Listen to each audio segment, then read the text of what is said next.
are one of the most influential voices in corporate America, and JP Morgan Chase, of course, is the largest bank on Wall Street and Main Street. Last week, President Trump cited your comments as influential in his decision to pause some tariffs.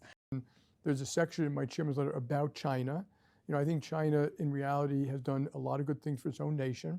I don't agree with autocratic dictatorships, et cetera, but they've lifted a nation that had a GDP per person of $400 to $15,000. That compares to $85,000 for America. But there are legitimate complaints that people have around China. Like if you look at their neighborhood, very complex neighborhood, but they are scaring Japan, Korea, Indonesia, Vietnam, India, et cetera. A lot of nations around the world think that they've been dumping excess capacity on their nations, and they should look at all of that. And what I said in my letter is that America shouldn't be afraid. America has a wonderfully strong hand with all of our freedoms and prosperous nation, et cetera, that I think we should work with our allies, which is exactly what China doesn't want. But I think China and America should engage. And they've started to, but right now they're not talking very much. They've done that with Iran, which I think is good. Do you think that a decoupling by the US is possible? Is it possible to decouple from China today? Well, I think over time it's definitely possible if you said that's what our objective is. I don't think that should be the objective. I think from the United States standpoint, my objective would be anything that relates to national security. Obviously, America should rely on itself for close allies for that. We didn't, and that's kind of a shame, and I'm surprised. Anything that's about really unfair trade, that should be dealt with. That's true with a lot of nations. There's a lot of unfair trade all over the place. I think we should be clear-eyed about what we're trying to accomplish. And I also think we should do it with allies.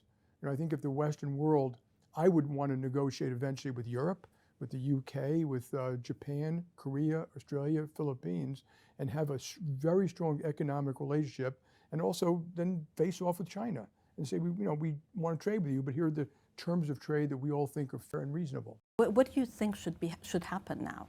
Yes, I think the most important thing is that we don't read a book in 40 years, How the West Was Lost. And so I think it's one thing for any nation or the United States to say, I think this is unfair around trade, around the cost of military. I think there's some very good points, which I think Europe knows that they need to spend more on their military. But that does not mean we shouldn't have a military alliance with you all, Europe in general. And same with the economy. They need to do more. The GDP per person in Europe has dropped from something like 70% of America to like 50%. That's not sustainable. I think Europe has already recognized it needs to change its own rules, regulations, and guidelines if they want to grow faster, and I think that's true. But it should be done with us. The goal should be, in my view, to strengthen Europe and get them closer, not to get them weaker and get them further. So, I think fragmentation of the world is a bad idea, fragmentation of the Western world, and you can end up with the world looks like before World War I and World War II, where it's almost every nation for themselves trying to figure out how they're going to protect themselves. And unfortunately, that might lead to proliferation of nuclear weapons. But part of for any company here, and a lot of companies Western companies around the world, having a strong America has been good for them, and having a strong Western world has been good for them.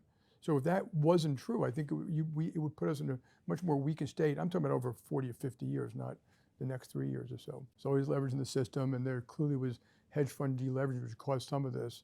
I think the real issue is there's ongoing uncertainty around tariffs, potential retaliation, how you can restructure your manufacturing supply chains if you were able to do that. I think those things are far more important. And obviously, there was dollar weakness and 10-year bond weakness. It was a result of that. But it happens in the short run. Of course, you have deleveraging. To not want to be owners, credit spreads did gap out considerably. That means every company raising money is paying more for the money in two ways. One is the absolute rates went up, and the second is credit spreads gapped out, and that will cause some additional stress and strain in the system. So some economists over the past week, and particularly with the dollar also falling, have been arguing that there is a loss of faith, a loss of confidence in the US.